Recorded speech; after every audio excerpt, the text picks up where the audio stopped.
개그 콘서트에 보면 말자 할매라고 하는 코너가 하나 있습니다. 개그맨 김영희 씨가 스탠드업 코미디로 이 관객석을 오가면서 상당한 내용을 받고 고민을 받고 그걸 대답해주는 형태로 이 프로그램을 진행을 하고 있는데, 한 미혼 여성이 나와서 자기 고민을 이야기합니다. 첫사랑을 못 잊겠다라고 이야기를 합니다. 그러면서 하는 이야기가 그 여성의 첫사랑이 지금 다른 남자와 교제 중인데 곧 헤어질 예정인 것 같다. 그를 기다려야 될지 말아야 될지 고민이다 라고 이야기를 합니다. 김영애 씨가 그렇게 답을 하는 거예요.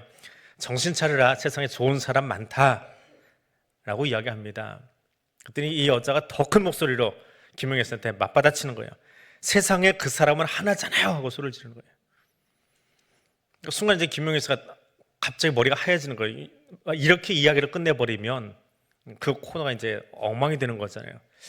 뭐라고 답을 해야 되나 하고 돌아서다가 머릿속에 지금 말하고 있는 저 사람이 나의 하나뿐인 여동생이라면 뭐라고 답을 해줘야 될까 하다가 고개만 휙 돌리고 소리를 버럭 지르면서 이야기를 했습니다. 너도 하나야! 그러고 소리 질렀답니다. 그 순간에 그 스태프들도 또 관객들도 또 그 여자분도 또 앞에서 자기와 함께 코너를 진행하는 그 선배 개그맨, 안 그래도 입이 큰데 입이 쩍 벌어지면서 그 고민 상담을 마쳤다라고 하는 이야기가 있습니다. 어떤 말이 우리를 움직이고 있는가, 오늘 그것을 함께 보려고 합니다. 바울이 예루살렘으로 떠나는 여정, 그것이 사도행전 21장에 기록되어 있습니다. 3차 전도 여행을 마치고 땅끝까지 가라 하는 말씀을 가지고 서쪽으로 스페인 쪽으로 달려가고 있던 바울이 전도여행을 끝내자마자 숨고르기 하듯이 이번엔 동쪽으로, 그것도 예루살렘으로 가고 있습니다. 이 21장 또 이 뒤에 나오는 몇몇 장들은 믿음의 길을 간다는 것이 무엇인가, 그것을 살펴볼 수 있는, 묵상할 수 있는 아주 좋은 대목입니다. 바울과 일행은 밀레도, 에베소 지역 인근에는 밀레도 사람들과 작별하고 예루살렘으로 향하고 있습니다. 이 21장 1절의 이 말씀은 우리의 걸음 가운데 함께하는, 또 지금 이 길을 떠나는 사람들의 마음이 어떠한가라고 하는 것이 아주 잘 녹아 있습니다. 우리가 그들을 작별하고, 우리라고 하는 말 안에 누가는 자기 이름을 넣어놓지 않았지만 바울과 누가와 몇몇 사람들이 함께 지금 이 길을 가고 있다 하면서 거기에 살짝 자기를 넣어놓고 있습니다. 그래서 자기의 심경도 여기에 지금 써놓고 있는 거예요. 근데 어떻게 표현하느냐, 1절을 보니까 우리가, 바울과 누가를 포함한 일행들이 그들을 작별하고, 밀레도에서 그들과 작별하고 배를 탔다라고 말합니다. 작별한다, 한글로는 이렇게만 번역이 되어 있는데 이 말에 가지고 있는 원래 의미는 지금 우리가 배를 타고 가는 이 여정은 스스로 선택한 여정이 아니다. 누군가에 의해서 물에게서 강제로 떼어내서 찢어져서 이동하게 되었다라고 하는 말이 작별한다라고 하는 말의 원래 의미입니다. 다시 말하면 21장 1절에는 우리, 바울이나 누가나 지금 이 길에 동행하고는 이 사람들은 에베소의 장로들과 떨어지고 싶지 않았던 거예요. 그런데 누군가 강제적으로 이들과 헤어지도록, 결별하도록 만들었다라고 하는 겁니다.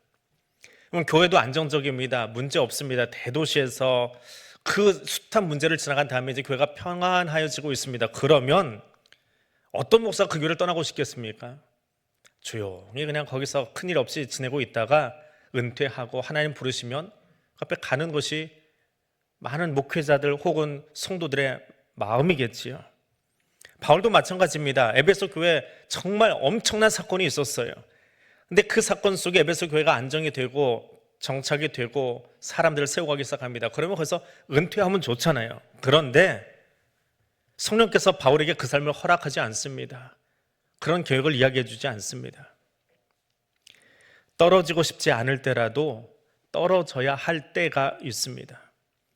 그래서 때를 분별한다라고 하는 것은 가장 어려운 일입니다. 더욱이 떨어지도록 이끄는, 작별하게 만드는 그 힘의 주체가 누구인지 안다면 사실은 그 일을 내가 수용하는 것은 더더욱 어렵습니다.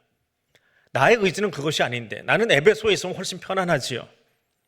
그 대도시의 멋진 도시 문화 속에 교회도 안정이 되는데 얼마나 좋습니까? 그런데 내 의지는 그것인데 이끄시는 분의 의지가 더 강하기 때문에 작별하고 있습니다.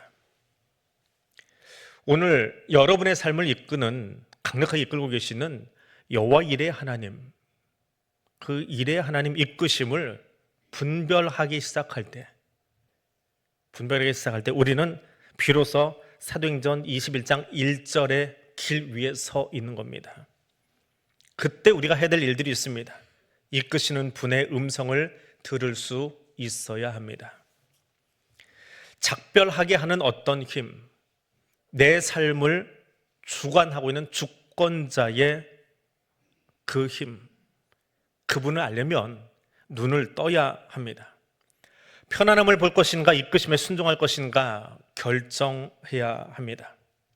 바울과 일행은 이제 오늘 본문에서 헤롯 대왕이 로마 황제를 위해서, 아기 예수를 죽이려 했던 그 헤롯 대왕이 로마 황제를 위해서 건축한 이스라엘의 해안가, 해안 도시, 항구 도시인데 일부러 이 도시를 만들었어요. 바닥까지 깊이 파가지고 로마의 대형 선박이 들어올 수 있도록 도시를 만들어냈습니다. 이게 가이사랴입니다. 거기에 있던 7명 중에 하나, 전도자 빌립의 집에 들어갑니다. 우리가 사도행전 6장을 볼 때도 함께 나누었지만 빌립 집사라고 하는 말은 현대 교회에서 번역이 아니고 삽입해 놓은 단어예요. 성경에는 원래 집사라는 단어가 없습니다. 현대 교회가 조직화되면서 거기에 나오는 직분을 설명하려고 집사를 넣어놓은 것이지 성경에는 집사라는 단어는 없습니다. 그래서 본문에 나오는 것은 그냥 7 중에 하나인 빌립이라고 말하는 것이 맞습니다. 이 빌립이 사도행전 6장에 나오는데 오늘 21장에 다시 등장을 합니다. 굉장히 시간차가 있지요. 장으로도 차이가 있지만 오랜만에 만난 거예요. 바울이 오랜만에 이 사람을 만났습니다. 얼마나 반가웠을까요? 그동안 있었던 이야기, 선교 여행 중에 있었던 이야기, 지나온 이야기만 나누기에도 정말 시간이 모자랄 만큼 반갑게 만나서 이야기하고 있습니다. 근데 누가는 그 잡다한 이야기를 다 생략하고 간단하게 이야기합니다. 빌립에게 내 딸이 있는데 결혼하지 않았고 예언의 은사가 있다. 근데 무슨 예언을 했는지는 또 적지 않습니다. 그리고 아가보라는 사람이 있는데 이 사람이 예언을 하더라. 그 이야기가 9절에서 11절까지 아주 짤막하게 등장을 합니다.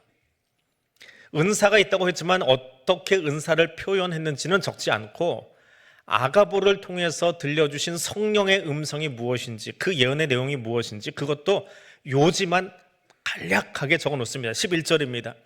예루살렘에서 유대인들이 바울을 결박하고 이방인의 손에 넘겨줄 것이다. 이것이 성령이 들려준 음성의 요지입니다. 아마 빌립의 내 딸도 예언의 은사가 있다고 했으니까 이런 이야기를 나누었을 거예요. 근데 그거 다 생략하고 요점만 적어놨습니다. 근데 이 11절의 이야기는 여기서 처음 나온 게 아니에요. 성령이 이날 아가보를 통해서 처음 들려준 이야기가 아닙니다. 아마도 빌립의 내 딸도 이야기했을 것이고 다른 사람들도 알고 있을 법한 이야기인데 더 놀라운 건 바울이 이 이야기를 이미 알고 있다는 거예요. 아가보가 이야기하기 전에 빌립의 내 딸이 이야기하기 전에 알고 있습니다. 20장 23절에 가니까 오직 성령이 각 성에서 내게 증언하여, 에베소뿐만이 아니라 이미 전에도 이야기하고 있었다는 거예요. 그것이 성령의 음성이에요. 그런데 뭐라고 이야기하셨느냐? 결박과 환난이 너를 기다리고 있다라고 이미 이야기해 주었어요. 그것을 바울이 알고 있다라고 20장에서 이야기하고 있습니다. 알고 있어요, 분명히. 그런데 21장에 오니까 가이사랴에 가니까 빌립의 네 딸과 아가보가 구체적으로 이야기하는 거예요. 예루살렘에 가면 너 결박당할 거고 체포당할 거고 어려움이 있을 거야 라고 다시 한번 이야기하고 계시는 거예요.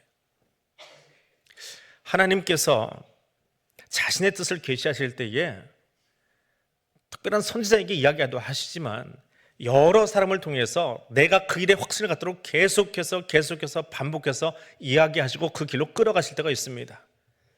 이게 맞나요? 라고 생각이 들 때에 끊임없이 다른 사람들을 통해서 나에게 이야기하시는 그 음성을 들을 때가 있습니다. 이것은 우리의 삶을 이끄시는 하나님의 뜻이 분명함을 알게 해주시려는 하나님의 방법입니다. 하나님은 그렇게 지금 바울을 준비시키고 계십니다. 더불어 그 성령 하나님은 바울뿐만이 아니라 오늘 저와 여러분을 향해서도 동일하게 준비시키고 계십니다. 하나님의 뜻을 두어 사람이 아니라 성경을 통해서, 말씀을 통해서 기도하는 가운데 찬양 속에 그분의 나를 향한 뜻이 무엇인지를 분명히 들려주고 계십니다. 그 음성을 들을 수 있는 은혜가 오늘 여러분에게도 있기를 축복합니다. 말씀하신 분이 하나님이시라면 우리는 신뢰하는 마음으로 그 말씀을 들어야 합니다. 하나님 말씀이 들리는 것이 은혜이지요. 성경을 읽어도 깨달아지지 않고 설교를 들어도 귀에 들어오지도 않는다면 그것은 불행한 것도 없습니다. 또 하나님의 인도하심을 받는다는 것, 이 길이 하나님이 허락하신 길이구나, 그걸 아는 것도 참 복된 일입니다. 그런데 말씀을 듣는 것으로만 만족하면 안 됩니다. 듣는 것으로 부족합니다. 그 말씀을 잘 헤아릴 줄 알아야 합니다. 주일 아침에 교회 소식을 전하는 건 저 혼자입니다. 부목사님들이 하지 않고 제가 자리 비우지 않으면 광고는 저 혼자 해요. 근데 한 2, 3일 지나면 이 사람 저 사람 물어보기도 하고 지나가다가 다시 설명을 요청을 합니다. 똑같은 광고를, 똑같은 게 아니죠. 저 혼자 한 거예요, 분명히. 그런데 그 광고 해석이 다 달라요. 무슨 광고 이렇게 하신 거 아니었어요? 무슨 광고에 그 말 들어간 거 아니었어요? 한 일주일쯤 지나면 광고를 어떻게 들었는지 제가 안 한 광고까지 이야기가 나옵니다. 무슨 이거 한다고 하지 않으셨어요? 저는 말을 꺼낸 적도 없는데 광고 해석이 아주 다양하게 나오기 시작합니다. 지난주는 누모도 하나 돌았어요. 굳이 여기서 언급할 이야기는 아니니까 별 의미 없는 이야기인데 완전한 누모예요. 누가 물어보더라고요. 저는 꺼낸 적도 없고 목사님들도 기억을 못해요. 그런 얘기를 들어본 적이 없어요. 그런데 몇몇 사람들 사이에서는 돌고 있는 거예요, 그 이야기가. 이게 듣는 것만으로는 부족하다라고 하는 거예요. 우리 사람 사는 동네, 우리들의 모습이에요. 우리 모두가 다 가지고 있는 모습이에요. 자, 성령 하나님은 에베소에서 또 여러 도시에서 그리고 오늘 가이사랴에서 계속 이야기하십니다. 이야기의 요지를 누가가 너무 잘 알고 있어요. 이렇게 적었습니다. 바울이 예루살렘에 올라가면 결박당하고 환난당할 것이다. 말씀은 이것입니다. 더욱이 가이사랴에 오니까 아가보라고 하는 사람이 바울이 띠고 있던 띠를 가져다가 자기 몸을 묶으면서 상징 예언까지, 몸으로 하는 상징 예언까지 하면서 말을 전합니다. 그리고 거기에 이 성령의 음성에 대한 자기 해석이 나오는 거예요. 그게 12절입니다. 11절에서는 결박당하고 환난당한다. 이건 성령의 음성이에요. 12절은 아가보의 해석입니다. 뭐라고요? 바울 목사님, 예루살렘에 올라가지 마세요. 이건 그의 해석입니다. 가이사랴의 성도들은 이것이 하나님께서 왜 우리에게 바울이 가서 몸을 묶이고 환난을 당한다고 계속 이야기하실까? 올라가지 말라고, 위험하니까 거기 가지 말라고 만류하시는 거구나 라고 해석을 한 거예요. 그리고 그 해석을 바울에게도 알려주기 위해서 띠로 마음을 묶어가면서까지 이렇게 결박당한다니까 가지 마세요 라고 울면서 만류합니다.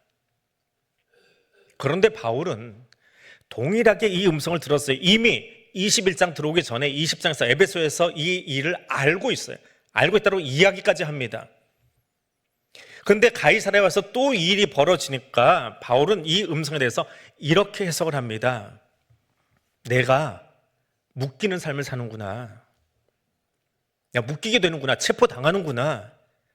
성령께서 이 이야기를 계속 하시는 일은 이 일이 일어날 수도 있고 일어나지 않을 수도 있다는 게 아니라 반드시 나는 묶이는구나. 반드시 나는 체포당하는구나.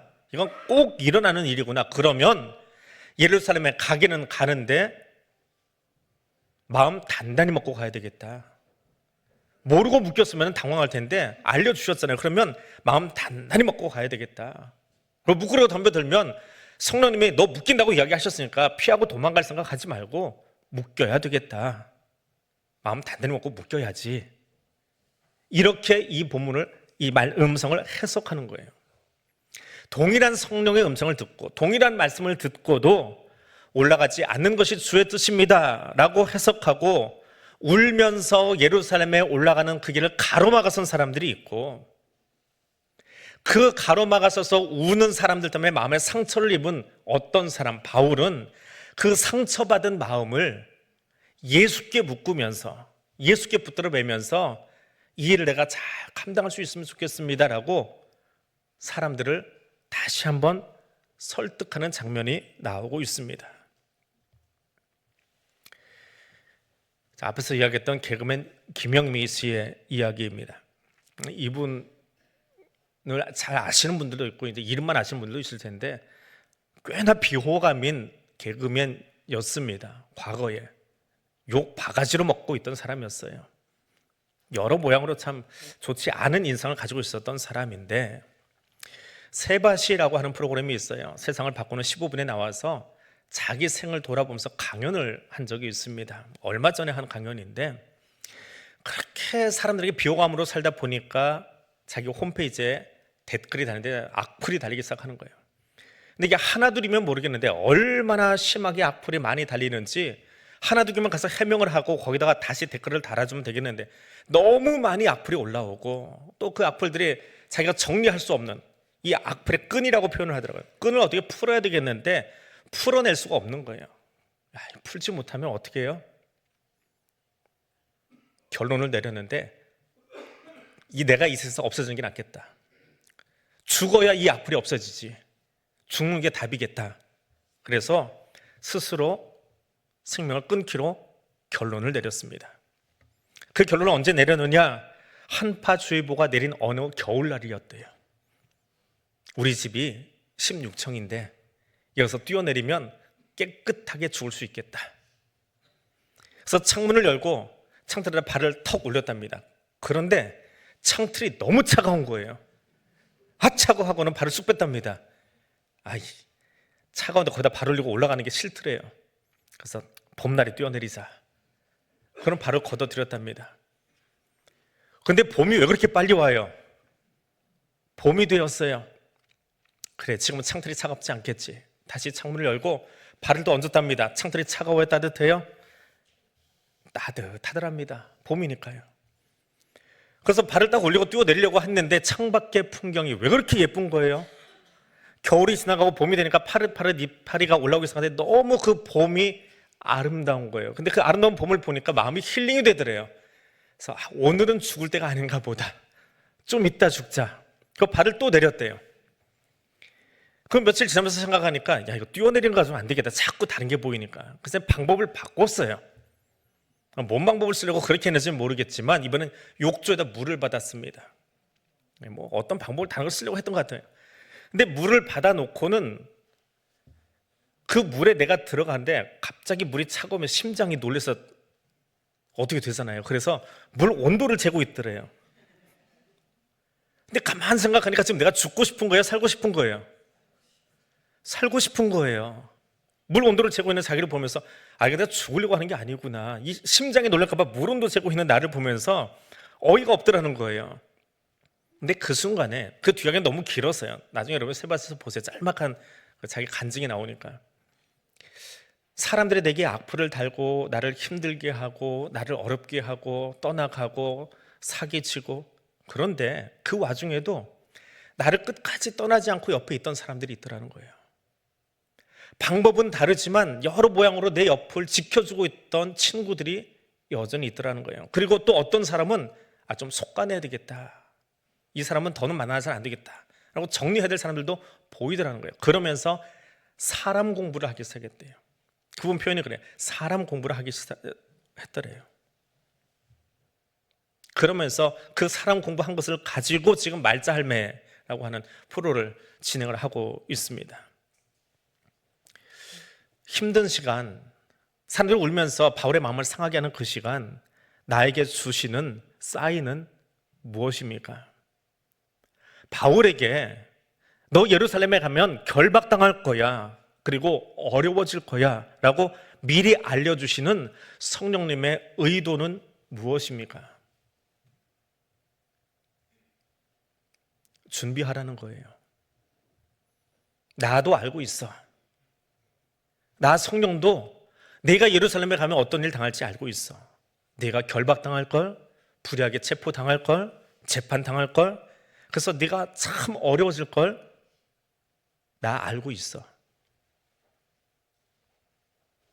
근데 그것을 알려주시는 것은, 성령이 알고 있다라고 말씀하시는 것은 너 바울을 예루살렘 그 자리에 혼자 내버려 두지 않을 거야.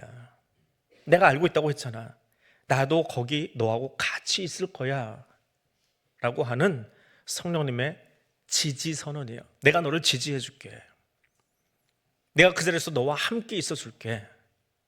너 어떤 상황 달지 내가 뻔히 아는데 거기 같이 있을게. 그러면서 바울아, 나와 같이 가자. 내가 같이 가줄게. 그 음성이라는 거예요. 그래서 바울은 숱한 사람들이 울면서 만류함에도 불구하고 예루살렘에 간 이유가 뭐예요? 성령님의 그 음성을 바울은 방금 제가 말씀드린 것처럼 그렇게 해석했기 때문이에요. 들리는 것이 전부가 아닙니다. 그 주의 음성 안에 담겨 있는 하나님의 마음을 아는 것이 더 중요합니다.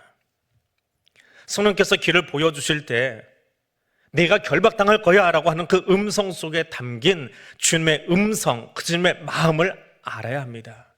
어떤 마음이요? 그 자리에도, 내가 결박당한 그 자리에도, 내가 고난당한 그 자리에도 내가 동행할 거야. 내가 같이 있을 거야. 그 마음을 알면 아골골짜기도 갈 수 있습니다.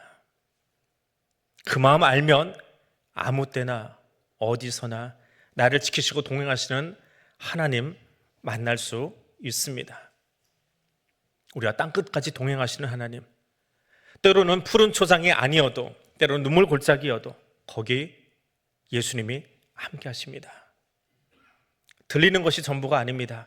그 음성에 담겨 있는 주님의 마음을 아는 것이 더 중요합니다. 그 마음을 오늘 아침 여러분의 가슴에 담는 은혜의 한 날 되시기를 주님의 이름으로 축복해 드립니다. 오늘 말씀 기억하면서 우리 같이 기도하겠습니다. 여호와 이레 하나님, 나의 길을 인도하심을 믿습니다. 임마누엘의 하나님, 어디서나 나와 동행하여 주심을 내가 믿습니다. 그래서 주님 간구합니다. 주님의 마음이 무엇인지 내가 알 수 있도록, 그 주님의 마음을 내 가슴에 심는 이 시간이 될 수 있도록 성령님 나를 도와주시기를 원합니다. 이 기도 제목으로 우리 2분 정도 소리내어서 함께 기도하겠습니다. 여호와 이레 하나님, 감사합니다. 여호와께서 내 길 예비하십니다. 하나님이 나의 길 예비하십니다. 여호와 이레 하나님이십니다. 고백하지만 주님, 때로는 그렇게 가는 그 길 내 마음에 맞지 않아서 감당할 수 없어서 주저앉아 있고 망설이고 하나님 외면하고 있지는 않았었는지요. 그때에 그 악어 골짜기, 그 눈물의 골짜기라 할지라도 거기까지도 나와 함께 하시는 하나님, 약속하신 대로 세상 끝날까지 나와 동행하시는 임마누엘의 하나님을 믿으며 그 손 붙잡을 수 있는, 그 주님의 마음을 알고 주님의 음성을 들을 줄 아는 사람 되게 하여 주옵소서. 들리는 것이 전부가 아니라 그 음성 뒤에 담겨있는 하나님의 귀한 마음을 알고 그 귀한 마음이 내 가슴에 새겨짐으로 힘을 얻어서 주님 주시는 용기와 힘을 가지고 담대히 우리의 삶의 자리로 나아갈 수 있는 하나님의 사람들 되게 하여 주옵소서. 그래서 그곳이 푸른 초장이라 할지라도, 그것이 환희의 길 혹은 눈물의 길이라 할지라도 거기 주님이 나와 동행하심을 알고 나아갈 수 있는, 주의 마음을 알고 깨달으며 주의 도우심 가운데 일어설 수 있는 하나님의 사람들 될 수 있도록 성령 하나님 우리와 함께 하여 주옵소서.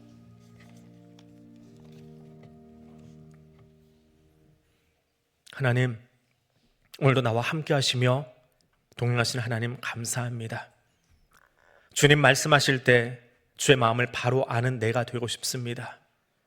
주님 나의 걸음 인도하실 때 푸른 초장도 때로는 골짜기도 때로는 환희의 길도 그리고 눈물의 길도 주께서 나와 동행하심을 신뢰하며 걸을 수 있는 믿음 갖기 원합니다.